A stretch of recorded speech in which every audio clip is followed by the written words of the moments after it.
والصلاة والسلام على أشرف المرسلين سيدنا ونبينا محمد بن عبد الله رسول الأمين وعلى آله وأصحابه ومن تبعهم بإحسان إلى يوم الدين. سبحانك لا علم لنا إلا ما علمتنا إنك أنت العليم الحكيم. رب اشرح لي صدري ويسر لي أمري واحلل عقدة من لساني يفقهوا قولي. رب يسر ولا تعسر رب تمم بخير وبعد. Saya muliakan lagi saya kasihi ayahanda pengurusi bagi masjid Tuan Haji Zabidi. Saya muliakan ahli jawatan kuasa masjid, Tuan Imam, Tuan Bilal, para guru, para asatizah, para alim ulama, ibu ayah, abang-abang, kakak-kakak yang dirahmati oleh Allah Subhanahu wa taala sekalian. Alhamdulillah.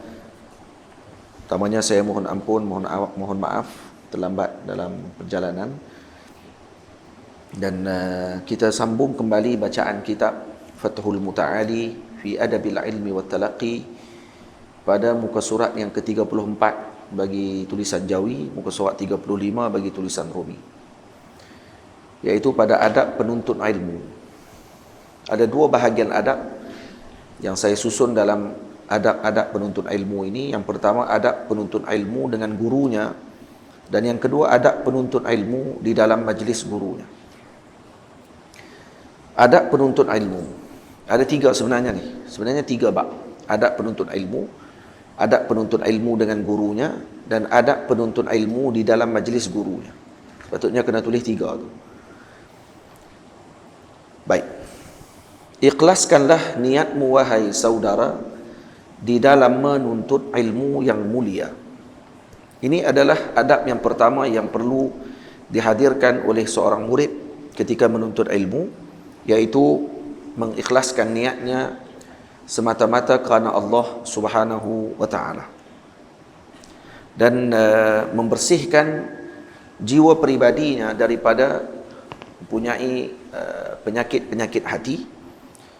Kerana kalaulah solat itu diterima oleh Allah Ta'ala dengan sebab bersihnya anggota zahir kita, dan solat adalah ibadah, manakala ilmu yang juga merupakan ibadah pun tidak akan diterima oleh Allah Ta'ala kalau berlaku kekotoran di dalam batin kita. Solat ibadah zahir yang perlu bagi kita menjaga zahir kita daripada kekotoran, baru sah solat kita tersebut. Ilmu adalah ibadah batin, maka perlu bersih batin kita daripada perkara-perkara yang merosakkan dan mengotorkan hati dan batin kita, untuk menyebabkan ilmu tadi diterima oleh Allah Subhanahu wa taala. Karena ilmu yang dimuliakan, ilmu yang diberkati tersebut, yang bersih tadi daripada perkara yang tidak baik, maka itu akan menyebabkan hati kita nanti ilmu tersebut diberkati oleh Allah Subhanahu wa taala. Jemaah, ikhlaskanlah niatmu wahai saudara di dalam menuntut ilmu yang mulia. Tujuan kita menuntut ilmu untuk apa? Untuk kita menghidupkan agama Allah Subhanahu wa taala, menghidupkan syariat, untuk kita mengenal Allah Subhanahu wa taala, mengenal Nabi sallallahu alaihi wasallam, beramal dengan agama Allah Taala, membersihkan dan menerangkan hati kita. Dan itu semua antara niat-niat yang perlu kita hadirkan. Dan ini benda yang susah. Karena itu Al-Imam Sufyan Ats-Tsauri radhiyallahu taala anhu mengatakan bahawa ma'alajtu syai'an ashadda alayya min niyyati. Tidaklah sesuatu yang paling sukar untuk saya rawat melainkan niatku. Maksud yang paling susah untuk dirawat adalah niat. Niat ikhlas, niat untuk kerana Allah Subhanahu wa taala itu paling sukar sekali dalam perkara kerja buat kita. Karena itu jangan diniatkan dengan gharad duniawi. Tujuan mengaji bukan untuk mendapatkan pangkat kedudukan, bukan untuk mendapatkan pujian, bukan untuk mendapatkan perhatian manusia kepada dia. Tapi tujuan mengaji untuk apa? Untuk kenal Allah Subhanahu wa taala, untuk membimbing umat kepada kasih sayang dan kecintaan Allah dan Rasul sallallahu alaihi wasallam, mengeluarkan diri kita daripada kejahilan, dan hadirkan perasaan tadi, niat-niat tadi. Bukan kerana saya mengaji macam ni, nanti saya dapat sijil, maka saya akan boleh dapat kedudukan begini-begini. Maka ini niat-niat yang buruk yang selalu terlintas kadang-kadang dalam hati sanubari kita. Maka perlu diperbaiki. Kerana itu Imam Sufyan Tsauri kata apa? Ma'alajtu syai'an asyadda alayya min niyyati. Tidak ada sesuatu yang paling sukar saya perbaiki dalam hati saya melainkan niatku. Maka ini perlu kepada ilaj, perlu kepada rawatan, perlu kepada bimbingan daripada guru untuk mengeluarkan kita daripada niat-niat yang tidak baik tadi. Faham? Gunakanlah masa umur muda belia, jangan dihabiskan pada sia-sia. Jadi waktu bila nak tuntut ilmu sungguh-sungguh ni, ya, kalau nak tuntut ilmu sungguh-sungguh, gunakan masa muda kita. Jangan diabaikan masa muda kita untuk kita menuntut ilmu agama Allah Subhanahu wa taala. Ya. Jadi jangan tertipu dengan khida'it taswif, ya, wa ta'mil. Maksudnya duk tangguh-tangguh. Saufa ata'allam, saya nanti akan mengaji, saya akan buat begini, saya akan buat begini. Nantilah. Tak, jangan nanti. Terus kena buat. Ha? Ada kelas pengajian di tempat sekian-sekian, minggu depan kot saya mai. Minggu ni tak mai lagi kot. Tak, mai terus. Kena pi terus. Tak ada dah istilah nanti dulu. Tak, jangan ada taswif, kerana taswif ini adalah tentera-tenteranya syaitan.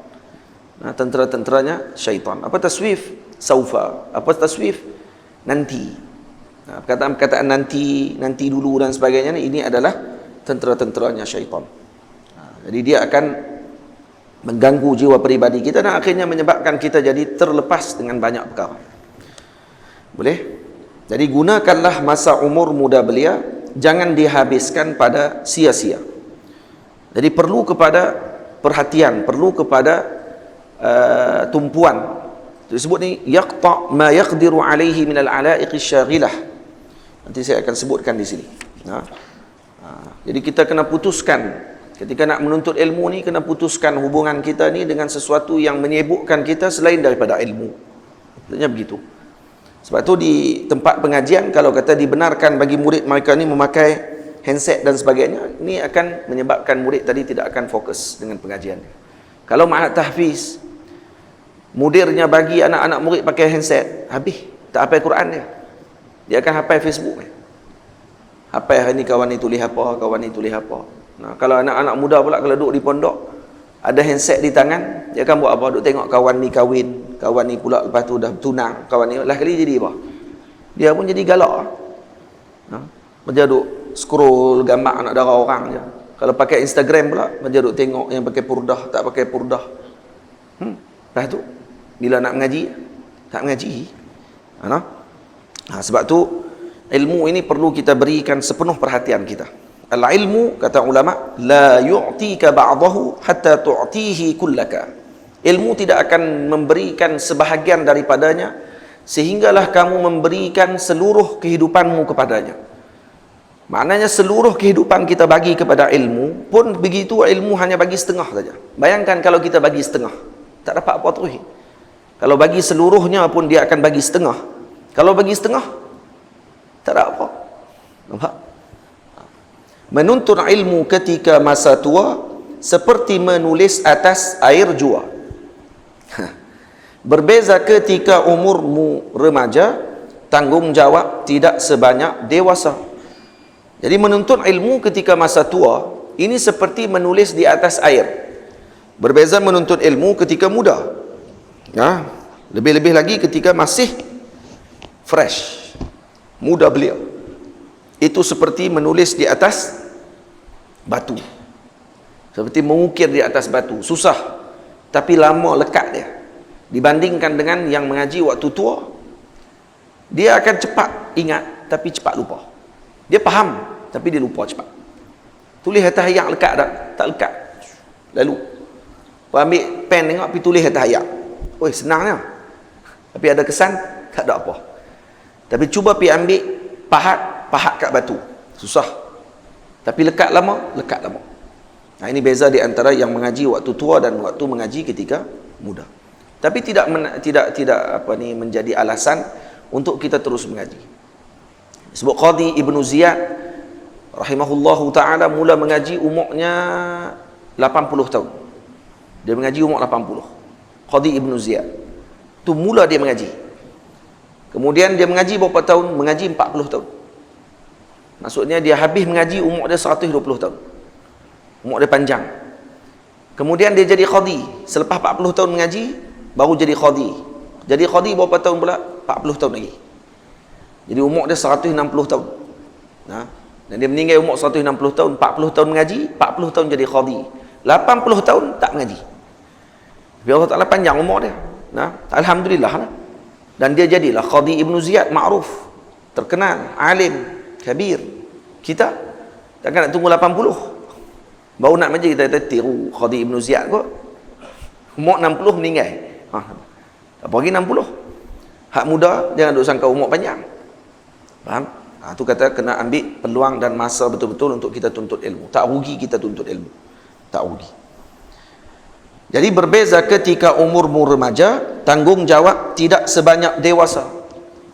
Waktu ketika remaja ni, kita tidak banyak tanggungjawab seperti mana orang yang telah bertanggungjawab dengan keluarga, dengan pekerjaan dan sebagainya. Jadi waktu mengaji ni waktu faragh, waktu yang lapang betul-betul untuk kita tuntut ilmu. Jangan sibuk dengan benda lain. Jangan duk kalut lagi dengan nak menikah. Jangan duk kalut lagi dengan nak cari pasangan hidup. Kalau masa untuk kita menuntut ilmu, tuntut ilmu betul-betul. InsyaAllah nanti akan sampai waktu dia. Tambah umur yang muda-muda lagi. Umur 20, 25, 26. Ini waktu fresh untuk orang tu menuntut ilmu. Faham? Ini umur 20 lagi nak menikah dah. Dah nak menikah dah. Tapi sampai masa nak buat macam mana kan? Dah sampai masa. Tapi lepas-lepas menikah, dia mula nak fikir nak kena cari duit. Akhirnya tertepah mengaji. Yang dia duk kira dengan dia punya, saya rasa macam sampai waktu dah Ustaz. Saya ni kalau terselak buku pun duk rasa macam selak benda lain, dia kata. Jenis ni kalut. Payah. Kes apa jadi macam tu? Kes duk tengok orang. Kes duk tengok internet. Kes duk tengok kawan-kawan duk perangat dia macam tu. Duk tengok kawan ni ada pasangan, kawan ni ada pasangan. Seronok dengan benda-benda macam tu. Cuba sibuk diri dia dengan pengajian. Cuba sibuk diri dia dengan menghadiri majlis para guru. Duduk dan juga cemburu dengan ilmu yang diperolehi oleh para masyayikh, para guru kita. Nak kita dapatkan ilmu yang sebegitu, maka kita tak akan sempat untuk fikirkan tentang perkara tersebut. Bila sampai masa dia, tak apalah, nak buat macam mana kan? Kahwin tetap kena kahwin. Bila sampai waktu dia. Tapi waktu ketika sekarang ni tanggungjawabnya tidak ada. Tak banyak macam tanggungjawab orang yang telah berkeluarga. Sebab tu waktu sekarang ni waktu tajrid. Waktu kita ini betul-betul tidak memerlukan kepada sesuatu ataupun tidak bukan di maqam asbab lagi kita sekarang. Itu kata al-Imam Syekh Saleh Darat. Kiai Saleh Darat dalam kitab Syarah Hikam beliau, dia kata di antara maqam tajrid adalah maqam penuntut ilmu. Penuntut ilmu ni maqamnya tajrid, kata beliau. Kenapa? Karena tak ada tanggungjawab apa. Maka kalau disebut oleh al-Imam Ibnu Athaillah As-Sakandari, iradatuka tajrid ma'a iqamatillah iyyaka fil asbab. Kamu nak tajrid sedangkan Allah Ta'ala meletakkan kamu di maqam sebab. Apa dia?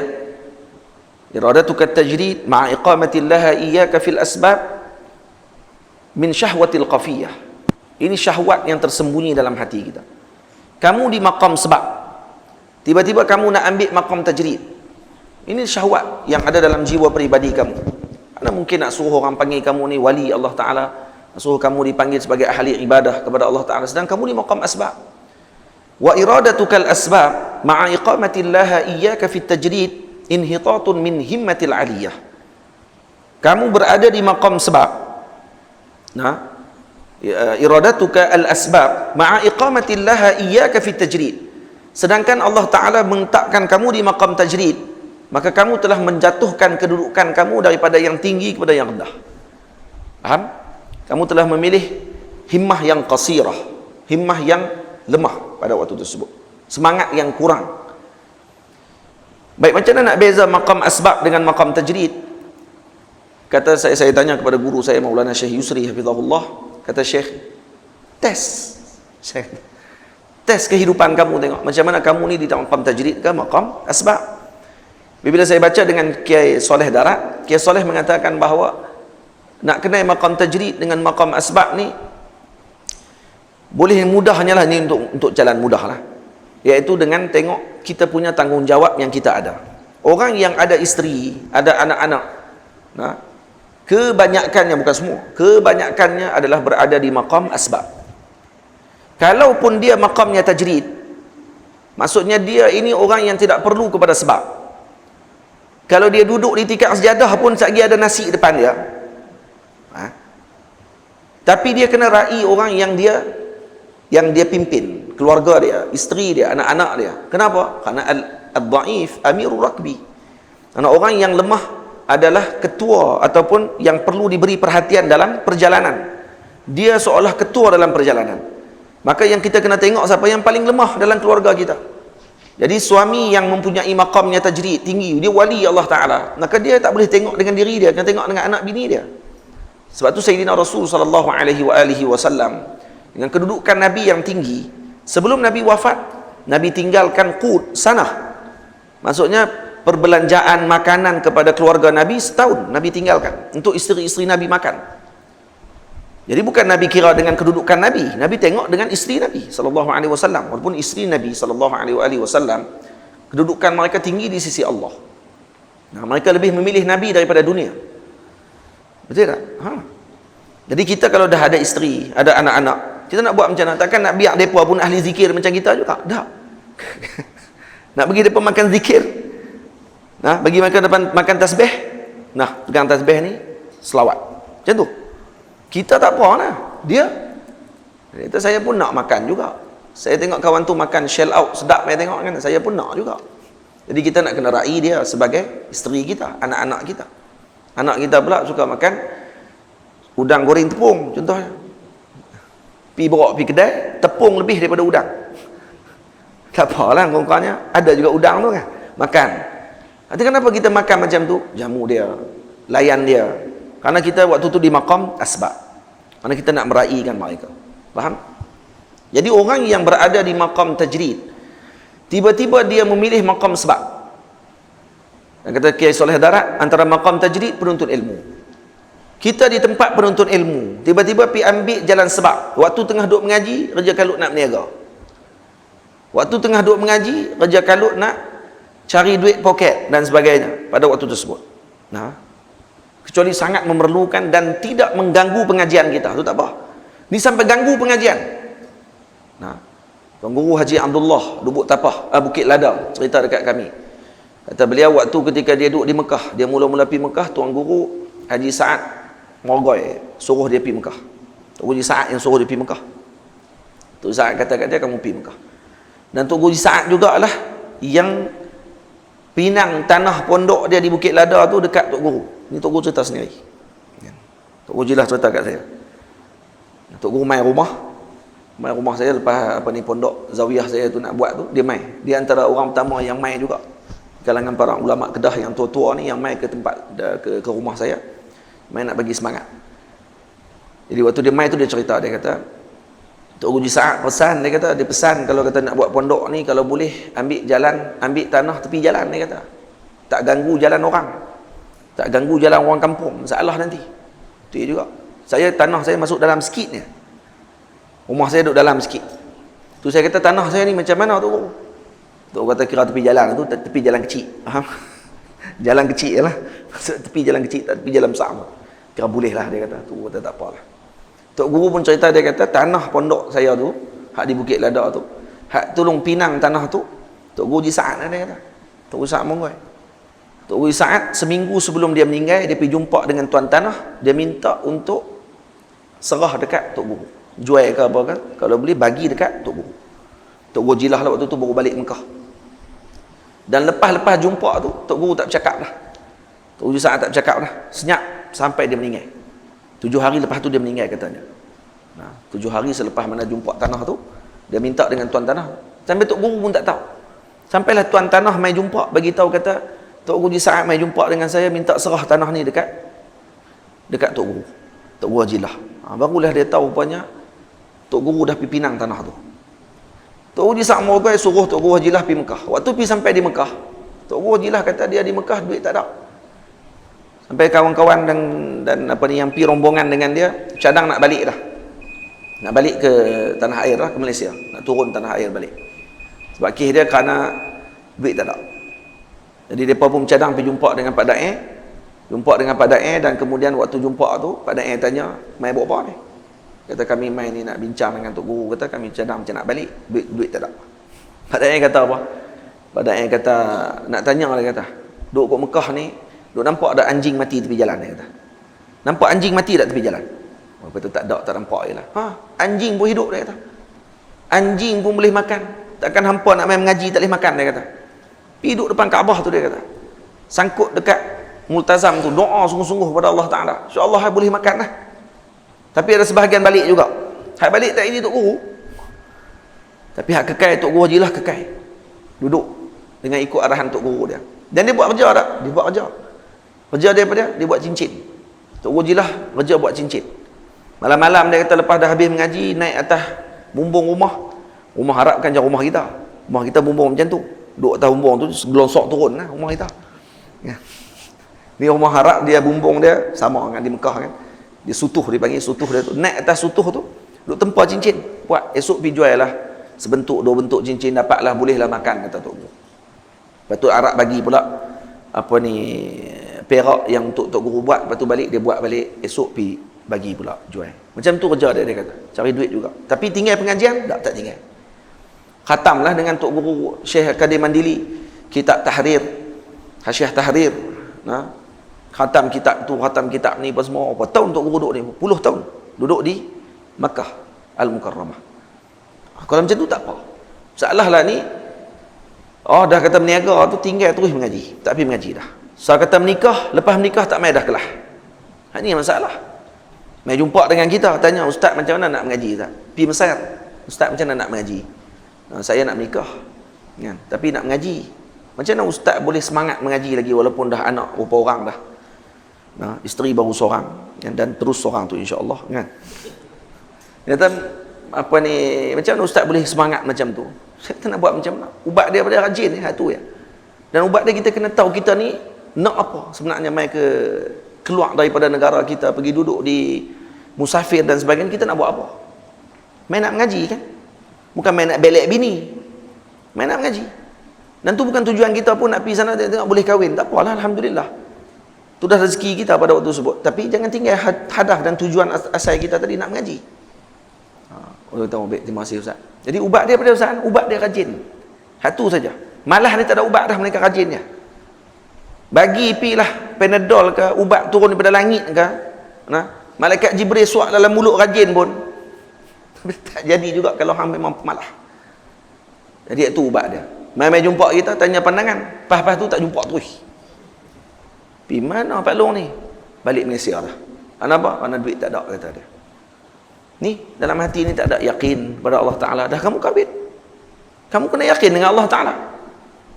Ni kamu nak kahwin sangat. Lepas tu nak tinggal pengajian kamu. Ni apa tujuan ni? Kamu nak apa sebenarnya? Nak ilmu ke nak bini? Nak bini boleh, kahwin, tak ada masalah. Tapi jangan tinggal mengaji, itu tujuan kamu. Itu yang sepatutnya diambil perhatian. Faham?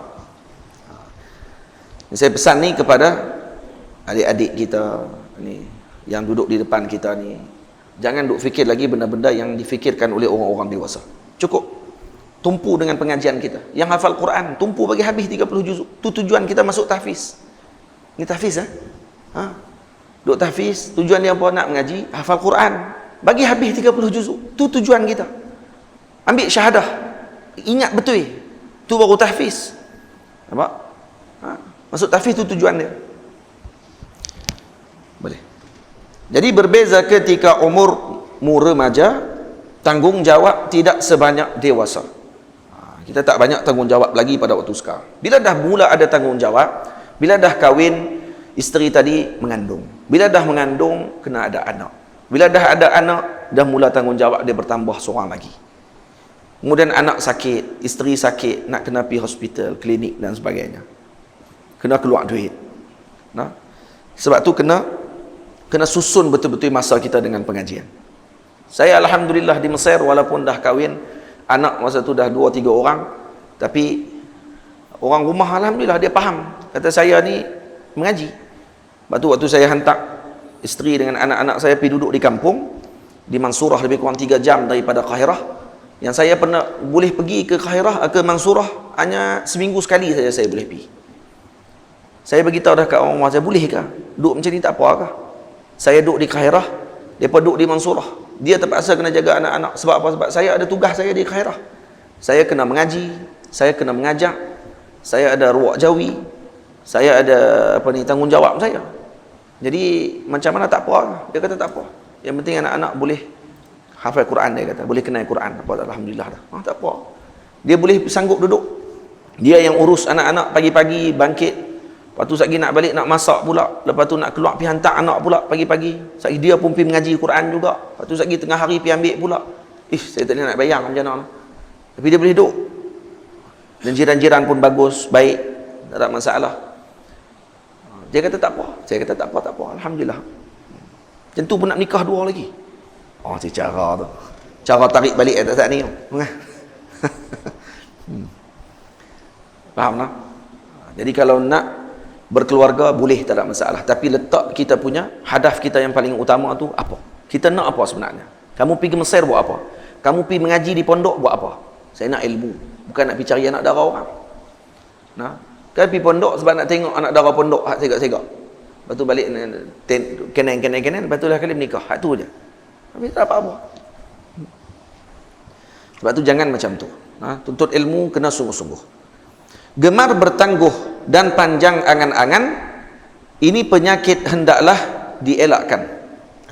Jadi orang yang suka bertangguh, sat-sat, nantilah dulu saya mengaji, nanti saya mengaji. Jangan macam tu, terus mengaji. Kita ni kalau suka bertangguh, tengok-tengok tok guru yang kita nak pergi mengaji tadi meninggal, kan lepas tu kita pun mula menyesal, kata rugilah dulu tak pernah pergi kelas tok guru tadi. Saya begini kadang-kadang duk pi kat belah Kuala Lumpur tu pun orang duk tanya lagi, ustaz bila nak mai ke kawasan kami? Padahal di Kuala Lumpur dah tu. Dia nak kena saya pi tempat dia dulu baru dikira bertemu dengan saya. Padahal kita dah pi dah Kuala Lumpur. Kita dah pi dah di tempat-tempat yang dekat dengan depa. Tak, dia tanya lagi, bila nak mai tempat saya ni? Bila nak mai tempat saya? La ilaha illallah. Jadi saya ni nak kena pi atok semua lah. Kena nak rai semua ni kena atok semua masjid nak kena pi. Macam dekat Penang lah. Kalau mai ke sini, saya kata mai ke sini. Dah kalau kata nak mai jumpa dengan saya, mai ke sini je lah. Bila nak mai tempat saya ni ustaz? Dia tak mai. Lepas tu dia ajak saya pergi tempat dia. Dia tak mai-mai pun. Cuba mai tengok. Dah ni Penang bukan besar mana pun. Dah dekat Pedu tu dah satu dah. Jauh. Dia kata jauh sangat ustaz nak pergi. Dah kita mai dekat tempat dia. Jauh ustaz ni. Dekat 10 kilo kau nak pergi. Pang lagi tu. Dia nak kira macam tu. Peliklah. Baik.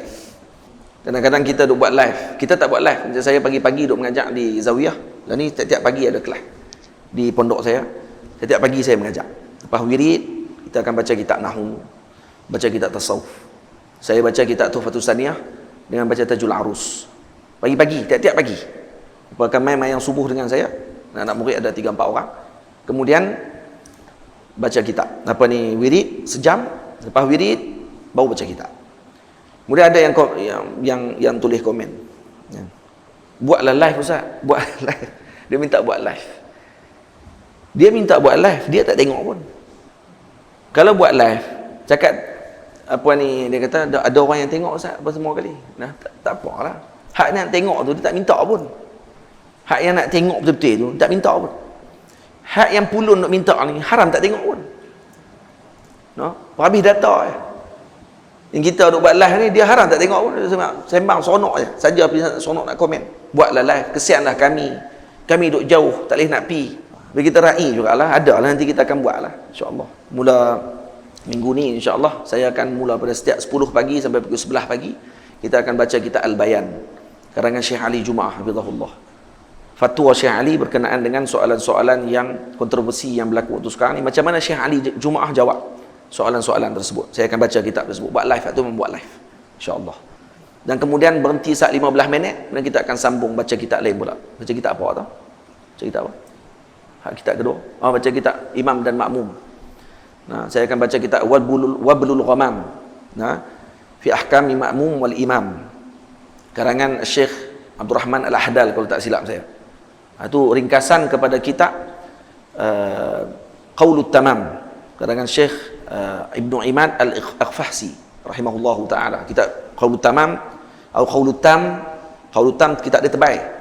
Ada terjemah Qaulut Tam, tuan guru Syekh Zakaria Wan Besar ada terjemah kitab tersebut.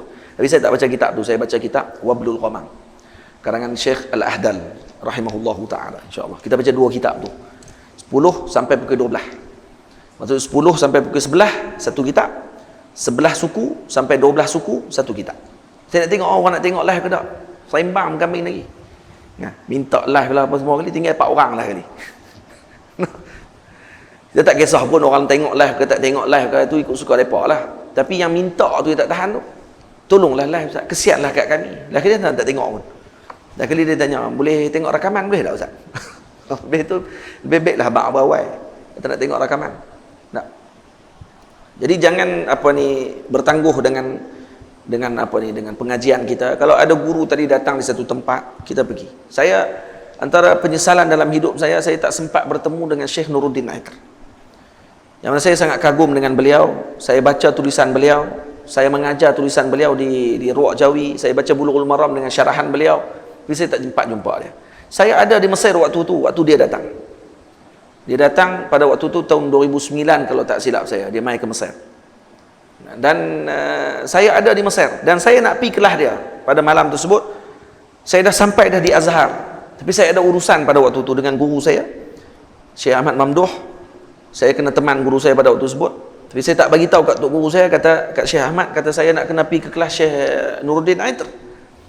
Jadi saya pun berjalan dengan Syekh, teman Syekh, sembang dengan Syekh apa semua sekali di Darul Ifta. Setelah selesai kami punya urusan tadi, saya pun minta izin saya nak pergi. Saya berlari daripada Darul Ifta pergi ke Masjid Azhar, berlari. Waktu tu dah lewat dah sikit. Sampai di Masjid Azhar, tengok pintu Masjid Azhar tutup dah. Rupanya Syekh dah keluar dah daripada masjid. Majlis dah habis dan kemudian Syekh dah balik ke Syria. Selepas tu tak ada kelas dah. Dan saya tak sempat jumpa dengan dia, tak sempat duduk dalam majlis dia, walaupun saya duduk di Mesir dan dia ada di Mesir waktu tu, di Kairah. Waktu malam yang sama tu, dan tak jumpa tu sampai dia wafat baru-baru ni, tak sempat jumpa dengan dia. Itu antara benda yang saya berasa sungguh dalam hati sampai sekarang. Tubuh seorang, tuan-tuan.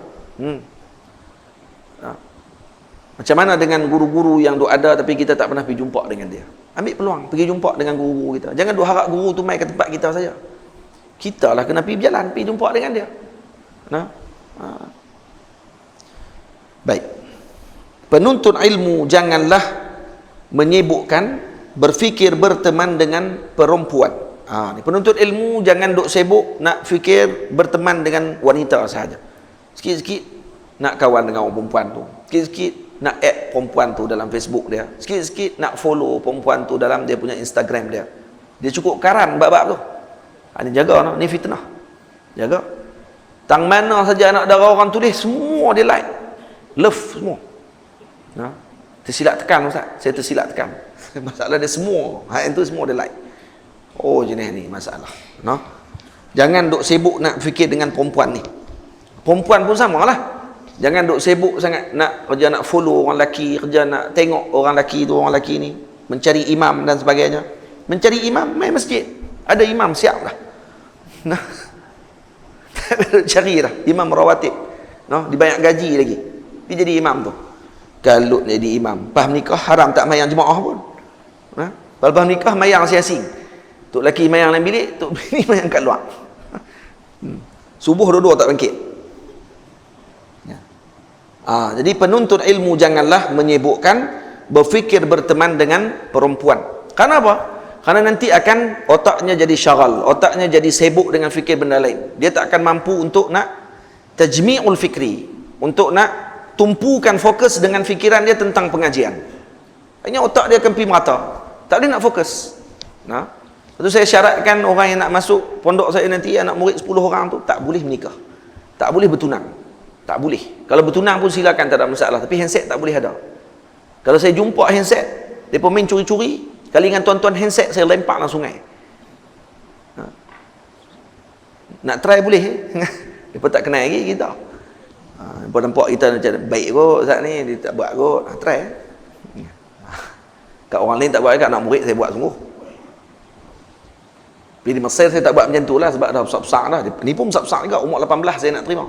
Sampai umur 25. Besar-besar.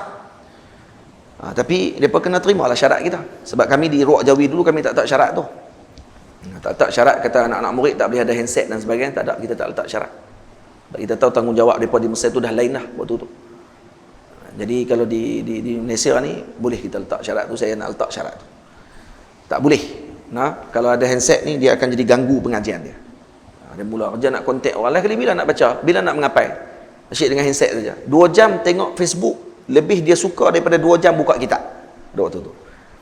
Faham? Sebab tu kalau duduk tempat tak ada line ni, bagus juga. Kita tak tahu nak buat apa. Kalau pergi duduk tempat tak ada line, handset tak ada, line tak ada, jam dia. Nak main game kena ada line. Tengok duduk, loading tak habis-habis. Kata, tension aku. Lagi kali buat apa? Pasal buka kitab juga lah ni. Hak tu kita nak buat macam tu. Tapi ni tak boleh ada handset terus. Senang. Sebab tu kata sebahagian ulama, disebut oleh Imam Khatib Baghdadi rahimahullah dalam kitabnya Al-Jami', kata beliau apa dia? Dia kata, la yanalu hadzal ilma illa man 'attala dukkanah. Tidak akan mendapatkan ilmu ini, yakni ilmu agama ini, melainkan kepada orang yang tertutup kedainya. Maksudnya dah bankrupt. Wa kharraba bustanah. Rosak kebun dia. Wa hajara ikhwanah, dan tinggal keluarga dia. Wa mata aqrabu ahlihi falam yashhad janazatah, dan mati keluarga dia yang paling dekat dan dia tidak sempat menghadiri jenazah orang yang dia kasih tersebut. Walaupun ni mubalaghah, maksudnya orang yang nak mengaji tak akan dapat ilmu kalau kata dia tak berlaku benda-benda tadi. Maksudnya pada sini bukan Syekh nak beritahu kata kena buat macam tu. Kalau nak mengaji sampai bankrupt perniagaan, kalau nak mengaji juga sampai rosak kebun-kebun dia, sampai tak ada nak pergi tengok kebun. Kalau mengaji juga sampai mati keluarga pun tak ada nak main tengok. Ini nau' minal mubalaghah, kata ulama ni. Maksudnya Syekh nak bagi tahu kata ini contohnya kepada penuntut ilmu yang memberi perhatian kepada ilmunya tanpa tengok dengan benda lain. Itu maksud dia. Bukan maksud dia sungguh macam tu. Tapi Al-Imam Qadi Abi Yusuf buat sungguh. Qadi Abi Yusuf waktu anak dia meninggal, dia hantar anak dia sampai kat pintu dia.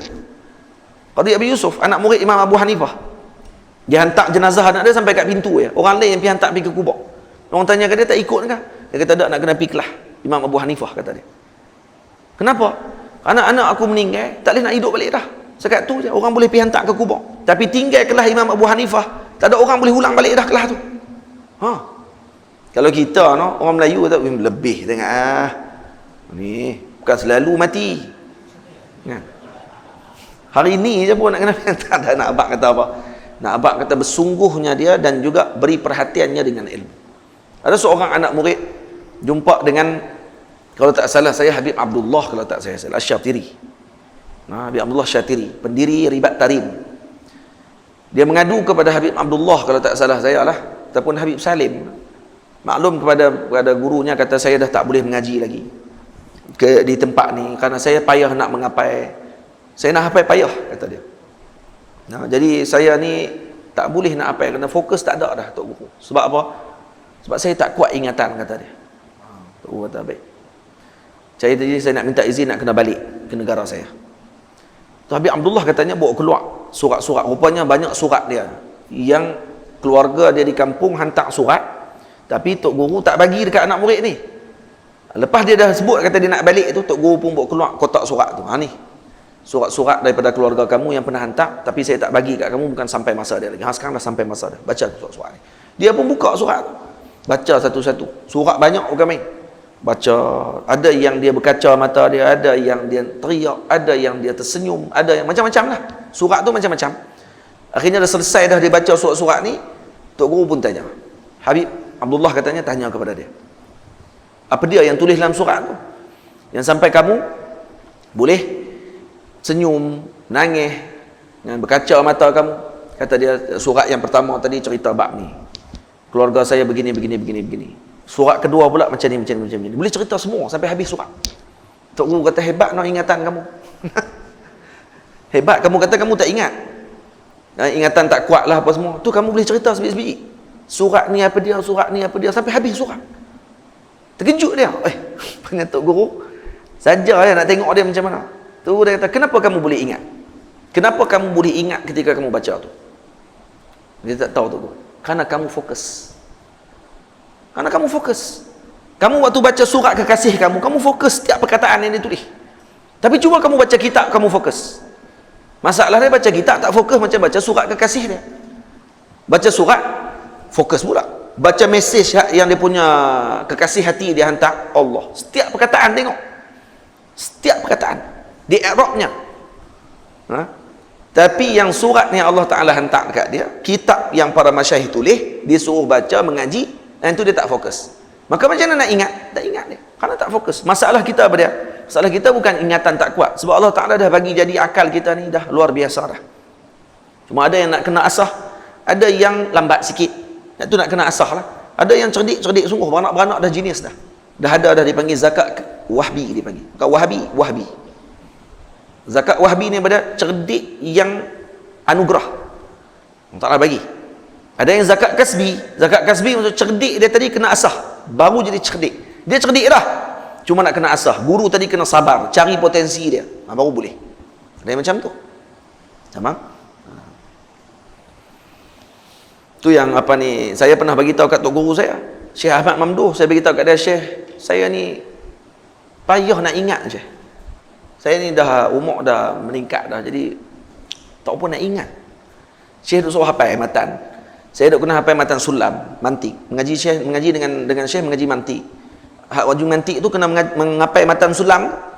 Matan sulam saya dah 144 baik dah. Ini nak kena menghafal Allahu Akbar. Menghafal pula menghafal syair. Syair Arab. Dia mai tu kadang-kadang tu. Ya, dia malah ke semua, jadi malah nak hafal. Padahal bukan tak boleh hafal, boleh tapi malah. Tapi kita buat alasan kata tak ingat. Lepas tu Syekh saya kata, "Dak, kamu bukan tak boleh hafal. Kamu malah hak tu ya." Syekh tahu. Kita ni buat alasan je. Lepas tu Syekh bagi kat saya, dia bagi kat saya satu buku. Dia panggil Quwwatuz Zakirah. Buku tu tentang kuat ingatan. Macam mana teknik untuk kuat ingatan. Saya pernah tanya lagi pasal tu di sini. Pasal buku tu. Saya tanya lah. Buku tu awal-awal lagi dia tulis, seorang Mak Saleh tulis, orang putih tulis, tapi dia terjemah dalam bahasa Arab. Saya nak tanya dekat tuan-tuan ni. Tanya dekat tuan-tuan. Hak tahu duduk diam, tak usah duduk jawab. Nah, hak tak tahu hak tahu tak usah duduk tahu dah kan. Ni saya nak tanya hak tak tahu lah. Baik. Tuan-tuan bawa bas dan kemudian dengar elok ni. Dalam perjalanan bas tersebut, dalam bas ada 16 orang dalam bas tu. Sampai di satu tempat, turun 10 orang. Stesen pertama. Stesen yang kedua, dengar elok ni. Stesen yang kedua, turun 4 orang pula. Naik 6 orang. Stesen yang ketiga, turun lagi 4, naik pula 7. Dan stesen yang seterusnya, turun 11 orang, naik pula 8 orang. Baik. Soalan dia, siapa bawa bah? Siapa bawa bah? Siapa bawa bah? Lah. Siapa bawa bah, bang? Ni hak pakai Quran. Abang, ni hak pakai mas. Siapa bawa bah? Hak bawa bah kita lah. Saya tanya awal lagi tadi. Tuan-tuan bawa bah, saya kata. Saya kata tuan-tuan bawa bah. Lepas tu, bah tu ada 16 orang. Ikut suka saya nak buah nombor apa pun bah tu. Yang kita duk fokus ni tentang nombor tu. 16 orang, lepas tu turun 4. Lepas tu sampai ke tu naik 7. 16 tolak 4 jadi 12. Lepas tu naik 7 pula jadi 19. Dia duk kira hak tu. Lah kali soalan dia bukan hak tu. Soalan dia, siapa bawa bah? Penin duk. Siapa dia bawa bah? Patutnya tanyalah berapa orang hak lah sekali. Tak. Lepas tu kita ni suka nak dengar apa yang kita nak. Bukan kita nak fokus dengan apa yang guru nak sampaikan. Saya waktu mula-mula baca buku tu soalan pertama yang dia tanya. Dan saya kena baca 2 kali. Maksud dia, saya pun tak fokus waktu tu, kita tak fokus. Dia tulis kamu bawa bah. Dia tulis itu. Lepas tu jalan turun, lepas tu soalan dia, siapa bawa obah? Kita jenuh cari, siapa dia bawa obah? Cari balik, tak ada nama orang bawa obah pun. Baca elok, lah kamu bawa obah, saya lah. Oh, rupanya gitu soalan dia. Dia mula-mula lagi dia habaq, kenapa kita payah ingat? Kerana tidak fokus. Kerana tu je. Kerana kita ni nak dengar apa yang kita nak dengar. Bukan kita nak ambil benda yang sepatutnya diambil pada waktu tersebut. Faham tak? Ha. Ni kelemahan utama kita yang paling besar sekali. Kenapa kita tak ingat? Kerana kita tak fokus. Itu dia. Tapi anak menakan saya, anak kepada adik saya. Baru ni dia buat teka-teki yang sama. Ni anak-anak murid saya ni, si Rosh semua duduk dengan anak menakan saya. Anak menakan saya baru umur darjah 1 baru. Dia baru darjah 1. Abu Zar. Lepas tu yang ustaz-ustaz ni pakat tanya lah soalan yang sama. Depa pun dapat teka-teki daripada saya kan. Dia kata okey. Kata apa ni, abang bawa bas. Kemudian sampai satu tempat turun 16 macam ni, dia pun duk tulis 16 tolak ni. Dia pulung tu Lepas tu turun macam ni, last sekali soalan ni apa dia ni tanya. Badah habaq dah kan turun, kawan ni naik kali. Lepas tu tanya, siapa dia bawa bah? Tahu dia jawab apa? Dia senyap, abang lah. Wih, kali pertama saya jumpa budak boleh jawab. Sekat saya duk tanya orang tua-tua, sekok tak boleh jawab. Saya tanya di Mesir, waktu saya mengajar, saya tanya juga, apa pun tak boleh jawab, semua tu. Dia bawa bah, tak sebut nama pun tadi. Dia terlupa. Budak ni, anak menakan saya ni, tanya-tanya, boleh jawab terus. Dia mula kira juga, kira macam orang lain, kira lah kali. Abang lah bawa bah, dia kata. Wih, boleh jawab. Jadilah dalil kata apa? Fokus betul dia. Otak dia betul fokus waktu tu. Dia tengok semua perkataan dalam soalan tadi. Dia tak tinggal sikit pun. Yang ni yang luar biasa. So, saya tengok anak menakan sana kata, hey, yang ni boleh jadi tok guru ni kalau kata besar ni. Ni kalau dididik betul jadi tok guru ni. Tapi kalau kata dia nak jadi doktor ke apa semua, kita tak tahulah kan. Tapi saya habaq kata, besar nanti duduk dengan Walid. Dia panggil saya Walid. Duduk dengan Walid, duduk di pondok jadi tok guru. Tak mau dia kata. Dia takut saya marah. Saya garang, dia takut dengan saya. Bila ni dia tak takut dah dengan saya. Dia kata kena duduk dengan saya. Kena jadi tok guru. Sebab ni otak memang geliga betul. Ini yang kita kena tengok potensi itu kan. Betul tak? Baik. Sebab tu kena fokus. Kita ni kadang-kadang tidak fokus tu yang jadi macam tu. Sebab tu kalau tak fokus ni semua, ngaji pi apa pun, tak ada apa. Tak ingat. Kerana otak dia pi meratah. Mencapah mata. Petah lagi kalau masuk macam-macam. Masuk dengan perempuan, masuk dengan hutang, masuk dengan apa ni, kawan-kawan yang bawa benda tak elok, masuk dengan handset, dengan internet, dengan itu, ini dan sebagainya, maka menyebabkan dia tak akan boleh fokus. Faham? Sebab tu yang paling utama dalam pengajian ni apa dia? Fokus. Baik, penuntut ilmu janganlah menyibukkan berfikir berteman dengan perempuan. Ilmu itu cemburunya hati-hati. Jika tidak, nanti kamu yang merugi. Ilmu ni cemburunya luar biasa. Kalau kamu tidak berjaga-jaga, maka ilmu tadi tidak akan lekat pada kamu. Perempuan dengan ilmu lebih cemburu. Sebab tu kalau kata kita tak berikan sepenuh hati kita kepada ilmu, maka ilmu akan tinggalkan kita. Faham? Jaga. Sebab tu ilmu ni dia punya cemburunya luar biasa. Ada seorang alim, kitabnya banyak dalam rumah, dan dia kalau buka kitab, dia tak ingat dah bini dia pun dia tak ingat. Hampir teratus sekali. Ada orang sampai macam tu, panggil book maniac. Gila buku ni, gila baca. Bukan sekat ulat buku ni, ulak buku. Baca sungguh sampai terlupa bini dia. Kalau bini dia pakai baju seksi pun malam tu, lagi seksi kitab dia. Dia tak ingat dah, baca buku dia. Ini orang dia. Maulana Zakaria Kandahlawi rahimahullah, ketika sakit dia, anak murid dia ditanya oleh doktor. Doktor kata ni ubat penyakit ni tak ada ubat. Baik, doktor tanya dekat anak murid dia, apa kegemaran Maulana Zakaria?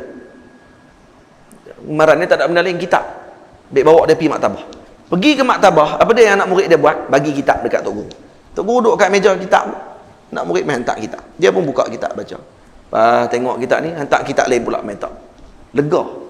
Rupanya ubat dia kitab. Orang macam tu. Maulana Zakaria ubat dia kitab.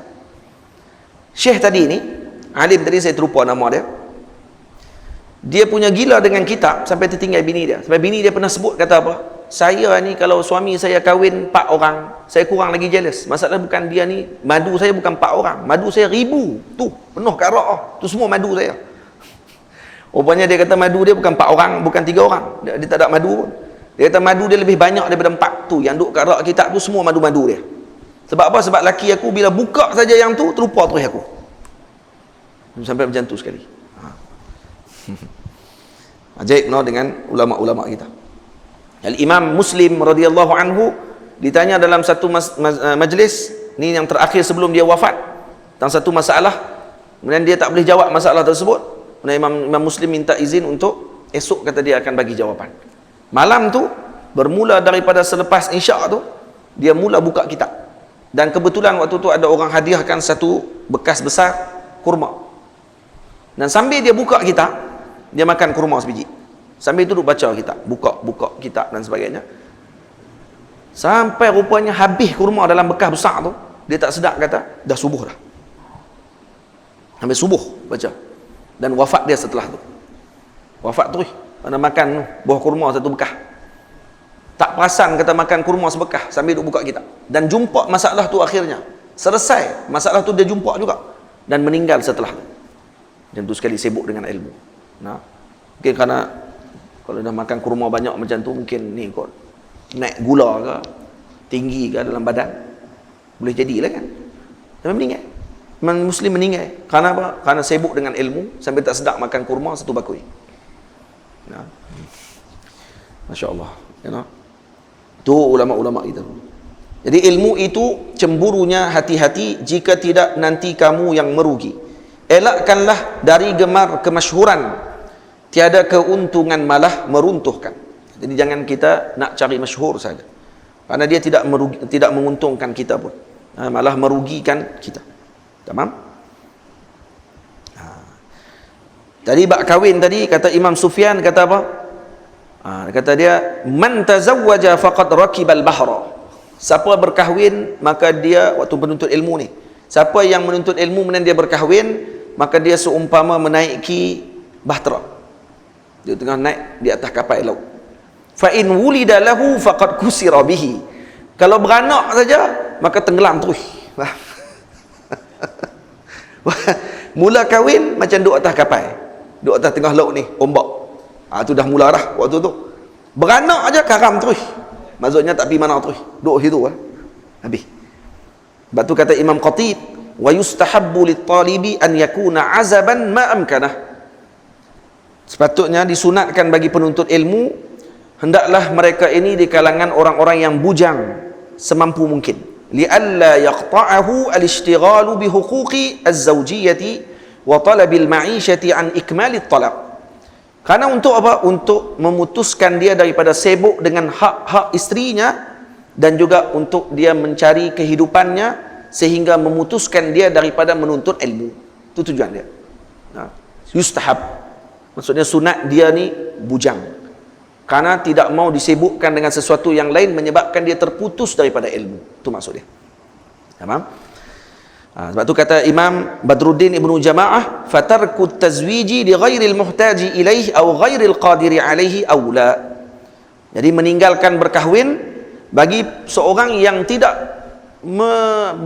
tidak sampai lagi masa dia, tidak memerlukan untuk dia berkahwin lagi, ataupun dia tidak mampu untuk berkahwin pada waktu tersebut kerana kekurangan nafkah dia, sama ada zahir ataupun batin, aula, itu lebih utama. La siyama lit-talibil ladzi ra'su malihi jam'ul qatir. Lebih-lebih lagi kepada penuntut ilmu yang modal utamanya adalah jam'ul qatir, yakni memberikan fokus dengan pengajiannya, wa ijmamul qalbi, penuh hatinya tadi dengan bulatkan hatinya dengan tuntut ilmu, wasti'malul fikri, dan menggunakan fikir, akal fikiran dia. Maka mana boleh dia sibukkan dengan benda lain. Itu maksud beliau. Tamam? Tapi kalau kita mampu, silakan, tidak ada masalah. Kalau kita mampu boleh. Saya sebelum kahwin, saya tak balik Mesir. Saya duduk di Mesir 16 tahun. 4 tahun pertama saya ke Mesir, 2004, 2008 baru saya balik. Kenapa? Karena saya tak kahwin. Saya boleh duduk sampai 4 tahun tak balik. Kemudian lepas saya balik pula, saya tak balik pula 2 tahun lagi. 2 tahun betul-betul saya tak balik. Kenapa? Karena saya tak kahwin. 6 tahun. 2010. Lepas 2006, saya balik 2008, 2009, 2010. 2010 saya balik kahwin. Mulai 2010, mula dah nak kena balik tiap-tiap tahun. 2011 balik, 2012 balik, 2013 balik, 2014 balik, 2015 balik. Tiap-tiap tahun saya kena balik. Kenapa? Karena saya bukan seorang lagi waktu tu. Saya ada isteri dan dia ada keluarga dia, dan lepas tu dapat anak, saya ada pula dua keluarga lagi. Tok Wan dengan Tok dua-dua keluarga nak tengok cucu. Jadi tiap-tiap tahun kena balik. Lepas tu yang balik juga 2-3 bulan. Lepas tu satu lagi apa dia? Talabil ma'isyah. Dan saya kena ada duit juga nak duduk mengaji. Jadi saya minta izin dengan guru saya untuk balik 2 bulan ke 3 bulan untuk cari kewangan sebelum saya pergi balik ke Mesir. Dan guru izinkan saya balik kerana kamu dah ada keluarga. Dan akan jadi macam tu. 3 bulan terlepas banyak benda. Kenapa? Kerana kahwin. Faham tak? Tapi dah qadarallah ma syaa. Allah Taala dah tetapkan macam tu, kita nak buat macam mana? Kena ikutlah dengan takdir Allah Taala. Tapi sebelum kahwin, saya boleh khatam kitab dengan para guru saya dengan senang lenang, tanpa ada gangguan. Kenapa? Karena tak kahwin. Tak perlu saya nak sibukkan otak saya nak kena balik tiap-tiap tahun, nak kena ambil apa ni, bawa isteri saya balik rumah mak mentua dan sebagainya. Tak. Kerana saya seorang waktu tu. Tidak. Tapi lepas kahwin, jangan duk buat macam kita tak kahwin. Kata tak mau balik rumah pak mentua ni, sibuk nak mengaji ni. Kamu kena ingat ni, kamu ada isteri. Dia ada rumah mak dia. Dia nak kena jumpa mak dia juga. Kalau mak dia nampak dia tak ada, macam mana dia nak dapat dengan kamu tu? Jadi nak kena bawa balik, nak kena beli jiwa mak pak pula. Kalau tidak lagi mereka marah pula dengan menantu. Jadi nak kena jaga banyak benda pada waktu tersebut. Tapi kalau tak kahwin, tak, kita boleh jam'ul fikri, ijmamul qalbi, dengan sungguh-sungguh dengan ilmu. Itu saya pesan sungguh-sungguh kepada para pemuda yang masih lagi belum berkahwin. Kalau kata masa kita masih panjang, kita punya kudrat, kita masih kuat untuk mengaji, dan tak ada lagi keinginan untuk berkahwin, dan taklah teruk sangat. Ni kalau tengok tiang pun nampak anak dara. Nampak apa ni, kipah duk terbang, macam tu pun dia nampak macam dengan tudung anak dara tu duk terbang. Jenis tu. Dia panggil miring, faham? Dia jadi isim lah. Tengok kawan ni nampak. Tengok kat sini nampak kelibat perempuan tu. Tengok kat sini nampak kelibat. Jadi kacau macam tu. Kalau macam tu, kita kata kadang-kadang tak teruk mana pun, tapi dia buat teruk. Dan bila dia tanya soalan, dia buat teruk dalam tanya soalan tu. Ustaz, saya ni Ustaz, saya bukanlah ni teruk sangatlah, tapi saya takut berzina Ustaz. Cara tanya semua takut berzina. Kita takut berzina. Macam mana tu? Ya itulah, saya ni itulah. Saya memang duk kawan dah dengan dia, saya ni dah bertunang dengan dia apa semua kali. Kami bimbang takut berlaku perzinaan. Awak duk jumpa ke? Duk jumpa tiap hari dah, jarang dah jumpa tu, tak jumpa pun. Kan? Dia duk tempat lain, saya duk tempat lain. Tu nak berzina macam mana bodoh? Dan takut saya berzina dengan orang lain, tu masalah hang bengong. Hang yang tak boleh jaga diri. Ni masa berzina ni, berzina dengan dia tu kan, dengan orang lain. Kalau berzina dengan orang lain, maknanya hang ni tak boleh jadi suami orang lagi, sebab semua perempuan nak berzina ni. Kok mana ni? Dia duk buat alasan. Naknya anak suruh ustaz tu kata kena kahwin. Dia sebut hak tu saya pegang yang tu. Saya tak mau tanya dah. Pergi balik abang kat pak dia. Pak, tok guru kata nikah. Dia yang sebut, saya tak kata. Tok guru yang kata. Guna tok guru pula waktu tu. Nampak tak? Kacau. Ramai anak muda yang beralasan tu. Saya takut berzina Ustaz. Bila tanya balik, duduk jauh. Kemungkinan nak jumpa tu tak ada sangat pun. Bukan duk naik motor tiap-tiap hari sekali dua orang. Tak pun. Dia pun boleh tahan jagalah juga. Cuma tu lah kadang-kadang handset ni ialah macam-macam lah. Buat benda yang tak elok dengan handset apa semua kali tu, makruf. Tapi nak berzina sampai ke tahap berzina tu. Dan wuqu' fi zina tadi ni, dia kata nampak jauh sangat kot, tapi dia buatlah reka lah alasan nak kata sampai dia akan mungkin berzina. Jadi kita itu alasan, faham? Dia kata saya ni tengok tunang saya tu tak boleh Ustaz. Saya jadi tu, jadi bersyahwat kalau tengok dia. Nak tengok apa-apa. Nak tengok apa-apa. Dia pandangan pada perempuan ni, Dia ada dua kan, pandangan syahwat. Yang pertama, yang kedua dia panggil pandangan fitnah. Panggil apa ni? An-nazar bil syahwah dengan nazar bil fitnah. Nazar syahwah, apa dia dhabit dia? Dhabit nazar syahwah ni yataharrakil alah. Alat dia akan bergerak. Antena dia bergerak waktu tu. Faham antena bergerak no? Tak syarah panjang-panjang lah. Kalau tengok perempuan ni antena bergerak. Ni nazar syahwah. Hukumnya haram. Dia tengok waktu tu. Tapi kalau nazar bil fitnah, nazar fitnah macam mana? Dia tengok rasa nak zina dengan perempuan tu. Tengok tu dia rasa macam naik perasaan nak zina dengan perempuan tu. Ini dipanggil nazar fitnah. Yang ni lebih lagi berat. Jadi sebab tu kena jaga pandangan kita. Hubungan dia jadi macam mana ni sebab pergaulan, ngaulan ni. Itu sebenarnya. Baik, sikit lagi kita baca, lepas tu kita berhenti. Dah pukul 9 dah. Elakkanlah dari gemar kemasyhuran, tiada keuntungan malah meruntuhkan. Tidak akan sampai pada tujuannya yang gemar menoleh kiri dan kanannya. Jadi orang yang selalu berpaling pandangan dia disebut dalam kalam para ulama sufi al-multafitu la yasil. Orang yang sering berpaling kiri dan kanannya, maka dia tidak akan sampai pada tujuannya. Ini yang tu yang saya adaptasikan dan masukkan dalam syair ini. Al-multafit la yasil. Kita kalau nak pergi satu tempat, kerja duk pusing kiri kanan duk tengok, tak sampai tempat tu. Maka kena tuju dulu dengan tujuan kita. Multafit la yasil. Waktu duk mengaji, sibuk dengan masyhur. Waktu duk mengaji, sibuk dengan nak suruh orang angkat dia. Masih lagi menuntut ilmu, tapi duk sibuk dengan nak suruh orang angkat daripada usul. Bukan sampai waktunya lagi. Bukan tak dapat lagi izin daripada gurunya untuk mengajak, dia dah mula dah nak mengajak pada waktu tersebut. Maka al-multafit la yasil. Orang yang suka berpaling ni dia tidak akan sampai. Bila orang puji sikit, pusing tengok orang ni puji dia.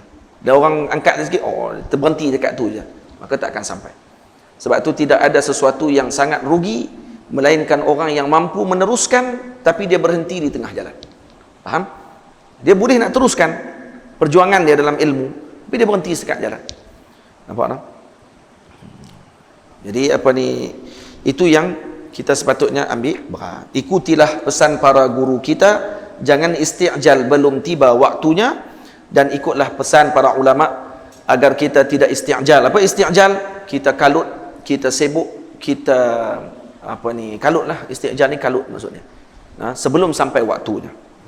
Sebab tu Al-Imam Abu Yusuf radhiyallahu ta'ala anhu, ketika mana beliau sakit, yang sakit tadi menyebabkan apa ni, bimbang para teman pada waktu tersebut. Hatta Imam Abu Hanifah datang melawat beliau waktu tu. Dia sakit waktu tu, sakit yang berat sampai katanya hampir wafat. Maka Imam Abu Hanifah datang lawat dia. Waktu Imam Abu Hanifah lawat anak murid ni tok guru lawat, Imam Abu Hanifah datang. Maka apa ni, waktu Imam Abu Hanifah pegang tangan dia, Imam Abu Hanifah kata, wahai Abu Yusuf, kalau kamu mati, maka pada waktu tersebut akan hilanglah setengah daripada ilmu aku kalau kamu mati. Maknanya setengah pada ilmu Imam Abu Hanifah tu ada dalam dada Imam Abu Yusuf. Setelah tengok tu, lepas tu tak lama lega.